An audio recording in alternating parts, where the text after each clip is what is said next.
1920 का भारत ब्रिटिश साम्राज्य के पंजों में फंसी एक भूमि। चप्पे चप्पे पर फिरंगियों का शासन था। उनकी सरकार कठोर, कानून निर्मम और शासन पाशविक था। सामान्य नागरिकों का जीवन अत्याचार, लाचारी और निरंतर अपमान से ग्रस्त था। ऐसे समय में जब देशवासियों की आंखों से आंसू और हृदयों से स्वतंत्रता की पुकार फूट रही थी, दो ऐसे नायक जन्म लेते हैं जिनकी राहें अलग थीं, पर मंजिल एक ही, भारत की स्वतंत्रता। दक्कन के जंगलों में एक शांत और सुरम्य स्थान है, गोंड जनजातियों का निवास। घने वृक्षों के बीच बसा एक छोटा सा गांव, जहां के लोग प्रकृति के पुत्र हैं, सरल, निडर और निष्ठावान। इसी गांव में रहती है एक छोटी बच्ची मल्ली, जिसकी कांच जैसी निष्कलंक आंखों और स्वरों की मिठास से पूरा गांव उसे प्यार करता है। एक दिन गांव में एक बग्घी आती है। उसमें बैठा होता है स्कॉट बक्सटन, ब्रिटिश साम्राज्य का गवर्नर, और उसकी पत्नी कैथरीन बक्सटन। वे शिकार पर निकले होते हैं, लेकिन जब कैथरीन मल्ली की मीठी आवाज और सादगी को देखती है, वह उस मासूम बच्ची को उपहार के रूप में अपने साथ ले जाती है। गांव के लोग कुछ नहीं कर पाते। वे डरते हैं, रोते हैं, किंतु प्रतिरोध नहीं करते, क्योंकि फिरंगियों का डर उनकी रगों में उतारा गया है। पर एक ऐसा भी था जो इस अपमान को सहन नहीं कर सकता, कोमाराम भीम। कोमाराम भीम कोई सामान्य इंसान नहीं था। वह गोंड जाति का वीर था, जिसकी रगों में विद्रोह का रक्त बहता था। जब वह जंगल से लौटकर आता है और देखता है कि मल्ली को अंग्रेज उठा ले गए हैं, उसका हृदय गुस्से से भर उठता है। वह गांव वालों से पूछता है, क्या हमने अपनी बेटियों को यूं ही लुट जाने के लिए जन्म दिया है?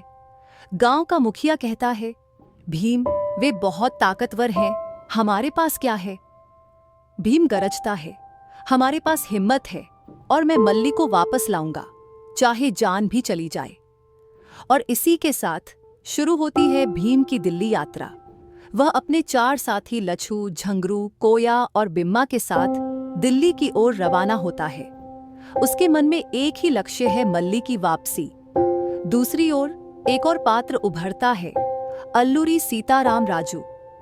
वह अंग्रेजों के अधीन काम करने वाला एक पुलिस अफसर है, पर उसकी आंखों में सिर्फ पदोन्नति नहीं, बल्कि बदला है। वह बचपन से देखता आया है कि कैसे अंग्रेजों ने उसके पिता, चाचा और गांव वालों को मार डाला था।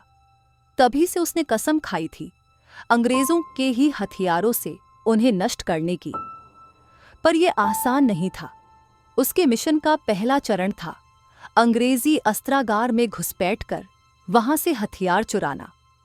इसके लिए उसे खुद को अंग्रेजों का सबसे वफादार अफसर साबित करना होगा। उसे एक आदेश मिलता है, कोई गोंड आदिवासी दिल्ली आया है जो गवर्नर की जान के पीछे है, ढूंढो और मारो। अब उसकी राह भीम से टकराने वाली है, बिना जाने कि वे दोनों देश के लिए एक ही लड़ाई लड़ रहे हैं। भीम अपने 4 साथियों के साथ दिल्ली पहुंचता है। यह नगर वैभव और क्रूरता का अद्भुत संगम है। अंग्रेजों की कोठियां, क्लब और सड़कों पर सिपाही, सब में घमंड, शौर्य और दबदबा टपकता है। भीम अपनी पहचान छुपाकर अफजल नामक एक मुसलमान मिस्त्री का वेश धारण करता है। उसके साथी भी अलग अलग रूप में घुल-मिल जाते हैं। भीम जानता है कि वह सीधा हमला नहीं कर सकता। उसे मल्ली का पता लगाना है, फिर उसे छुड़ाने की योजना बनानी है। उधर मल्ली अब बक्सटन की कोठी में है। उसे सजाया जाता है, गुलाम की तरह पाला जाता है, पर वह चुप नहीं बैठी। उसकी आंखों में अभी भी अपने गांव और भीम पर भरोसे की चमक है। कोठी के नौकर चाकर भी जानते हैं कि लड़की को जबरदस्ती लाया गया है, लेकिन वे कुछ नहीं कर सकते।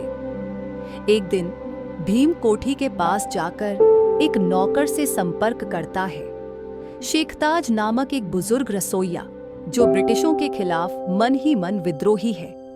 वह भीम को बताता है, बच्ची यही है, लेकिन सुरक्षा बहुत कड़ी है, सीधे अंदर नहीं जा सकते। राम को अब तक अपने गुप्त मिशन को आगे बढ़ाने के लिए अंग्रेजों का पूरा भरोसा जीतना है। उसकी नजर में सबसे बड़ा अवसर यही है, भीम को पकड़ना। वह कई मुखबिरों से संपर्क करता है, भारतीयों की झुग्गियों में जाता है, वहां से जानकारी निकालता है। एक दिन वह गुप्तचर विभाग से कुछ दस्तावेज लेता है, जिनमें किसी गोंड जाति के योद्धा के दिल्ली में होने की पुष्टि होती है। राम को एक मिशन दिया जाता है, अगर तुम इस आदिवासी को पकड़ लाते हो तो तुम्हें अंग्रेजों के गोपनीय अस्त्रागार तक पहुंच मिल सकती है। राम सहमत हो जाता है, पर उसे अब खुद भी नहीं पता कि जिस व्यक्ति को वह ढूंढ रहा है वह उसका होने वाला सबसे करीबी मित्र बनेगा। एक दिन दिल्ली में एक मालगाड़ी पटरी से उतर जाती है और उसमें आग लग जाती है। पुल के नीचे एक बच्चा फंस जाता है, जिसे बचाने कोई आगे नहीं आता। भीम और राम, दो अजनबी, अलग अलग जगहों से इस दृश्य को देखते हैं। दोनों में एक चिंगारी जलती है इंसानियत की। वे दोनों बिना एक दूसरे को जाने एक शानदार योजना बनाते हैं। भीम पानी में कूदता है, राम रस्सी फेंकता है और आग, धुएं और अफरा तफरी के बीच वे उस बच्चे को बचा लेते हैं। भीम और राम पहली बार हाथ मिलाते हैं, उनकी हथेलियां जलती हुई रस्सियों और गहराई से भीग चुकी होती हैं, लेकिन उनके दिलों में एक भरोसा जग जाता है। उस घटना के बाद राम भीम को अपना भाई मान लेता है। वह उसका नाम जानना चाहता है, लेकिन भीम सिर्फ अफजल बताता है। राम उसे अपने साथ ले जाता है, उसके लिए नौकरी का इंतजाम करता है और उसे अपना सबसे भरोसेमंद साथी बनाता है। दोनों साथ वर्जिश करते हैं, तैरते हैं, घुड़सवारी करते हैं और देश के हालातों पर बातें करते हैं। भीम सोचता है, काश ये आदमी मेरे मिशन में मदद कर पाता। राम सोचता है, काश यह आदमी ही वो गोंड विद्रोही न हो जिसकी मुझे तलाश है। भीम अब राम से एक विशेष निवेदन करता है, मैं एक बच्ची को छुड़ाना चाहता हूँ जिसे जबरदस्ती उठा लिया गया है, क्या तुम मेरी मदद करोगे? राम, जो मल्ली के अपहरण की बात पहले से जानता है, चौंक जाता है। उसे अब संदेह होने लगता है कि अफजल ही कोमाराम भीम है, लेकिन वह अपना शक छुपाता है और कहता है, मैं हर उस बच्चे के लिए खड़ा हूं जिसे जबरदस्ती गुलाम बनाया जाए। भीम उसकी बातों से प्रभावित होता है और अब वह अपनी योजना बताता है, मैं जंगल से एक बाघ लाया हूं, हम अंग्रेजों की कोठी में जानवरों के जरिए हमला करेंगे और मल्ली को छुड़ा लेंगे। राम को लगता है, अब मुझे पक्का यकीन हो गया, यह वही विद्रोही है, लेकिन फिर भी वह चुप रहता है। भीम अब तैयार है। उसने जंगल से एक शेर, बाघ और कुछ अन्य जानवरों को गुप्त रूप से दिल्ली लाया है। उसका इरादा है बक्सटन की कोठी पर हमला कर मल्ली को छुड़ाना। उसके साथ ही लच्छू, झंगरू, बिम्मा सब अपने अपने स्थानों पर तैनात हैं। जानवरों के पिंजरे गाड़ी में रख दिए गए हैं। योजना है समारोह के दौरान हमला करना, जब अंग्रेज असावधान होंगे। राम इस योजना का हिस्सा बनता है, लेकिन एक दोहरी भूमिका में। एक ओर वह भीम का विश्वास पात्र है, दूसरी ओर वह अंग्रेजी सत्ता को सूचना दे चुका है कि आज वह विद्रोही को उनके सामने लाएगा। बक्सटन की कोठी में अंग्रेजों की पार्टी चल रही है। स्कॉट और कैथरीन गफलत में हैं। तभी गेट फटता है और पिंजरे खुलते हैं। बाघ, शेर, तेंदुए, हिरण जानवरों का एक हुजूम अंदर दौड़ता है। लोग चिल्लाते हैं, भागते हैं, अंग्रेज बंदूकें उठाते हैं, पर तब तक बहुत देर हो चुकी होती है। भीम अंदर घुसता है अपने पारंपरिक वेश में, तीर, कमान और कुल्हाड़ी लिए हुए। उसके साथी भी हमला करते हैं। भीम की निगाहें सिर्फ मल्ली को ढूंढती हैं और वह उसे एक कमरे में पाती है। भीम मल्ली को देखकर रो उठता है। वह कहता है, मैं आ गया बेटा, चल अपने घर चलते हैं। मल्ली उसकी ओर दौड़ती है, लेकिन तभी धम, एक गोली चलती है। भीम गिरता नहीं, लेकिन रुक जाता है। वह पीछे मुड़कर देखता है, राम उसकी ओर बंदूक ताने खड़ा है। अफजल नहीं, कोमाराम भीम, तुम गिरफ्तार हो। राम गरजता है। भीम की आंखों में आघात और विश्वासघात की पीड़ा है। राम भीम को हथकड़ी पहनाता है। मल्ली चिल्लाती है, भीम भैया नहीं।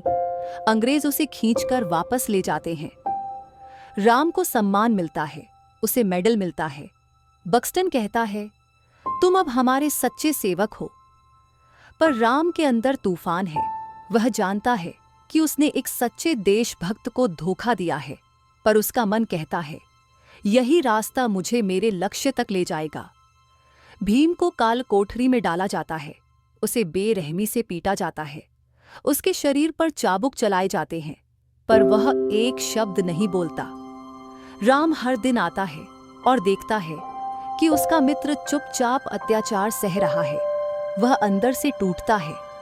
भीम कहता है, तू भी उनका हिस्सा है क्या? मैंने तुझ पर भरोसा किया था। राम कुछ नहीं कहता, उसकी आंखें जवाब देती हैं। लोगों के बीच खबर फैलती है, एक आदिवासी ने अंग्रेजों को घुटनों पर ला दिया था।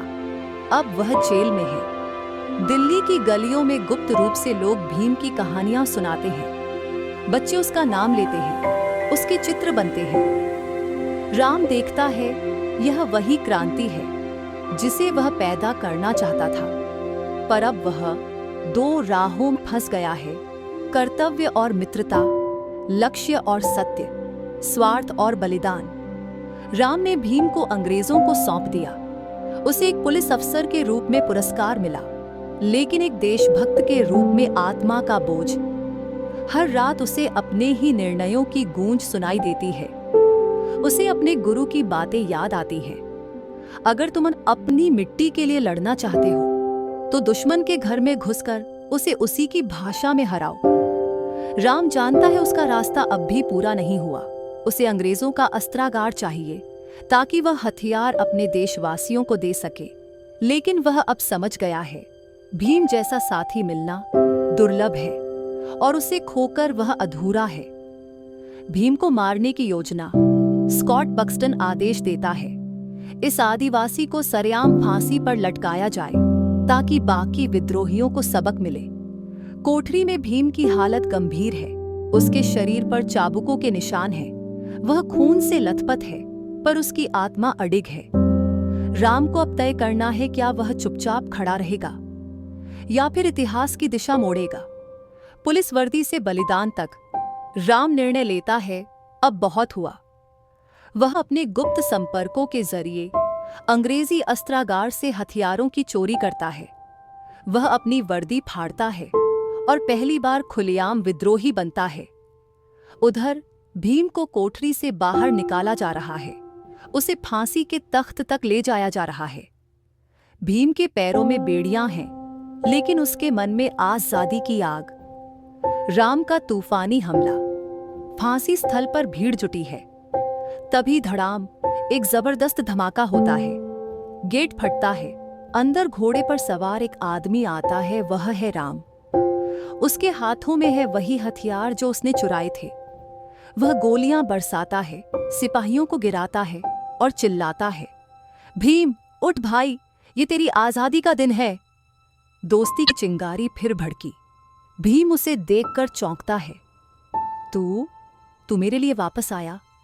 राम उसकी बेड़ियां तोड़ता है और कहता है, माफ कर भीम, मैंने तुझे धोखा दिया ताकि मैं तुझ जैसे लोगों के लिए लड़ सकूं। भीम का गुस्सा और दर्द दोनों उसकी आंखों में होते हैं, पर वह एक पल चुप रहकर कहता है, तू आजादी के लिए लड़ा, मैं तुझे माफ करता हूं। दोनों एक दूसरे को गले लगाते हैं। एकता की शक्ति। अब उन्हें निकलना है, पर पूरी कोठी अंग्रेजों से घिरी है। भीम और राम दोनों साथ मिलकर लड़ते हैं। भीम कुल्हाड़ी चलाता है, राम बंदूक। राम की गोली जहां नहीं पहुंचती, वहां भीम की लाठी पहुंचती है। वे अपने पुराने अंदाज में, उसी तालमेल से, जानवरों के बीच से, आग के दरिया से निकलते हैं। दो राहें, अब एक दिशा। दोनों जंगल में छुप जाते हैं। भीम कहता है, अब क्या करेंगे? राम मुस्कुराता है, अब असली लड़ाई शुरू होगी, अब हम साथ हैं। भीम हाथ बढ़ाता है, राम पकड़ता है। दोनों योद्धा अब साथ एक ही उद्देश्य के लिए, भारत की स्वतंत्रता।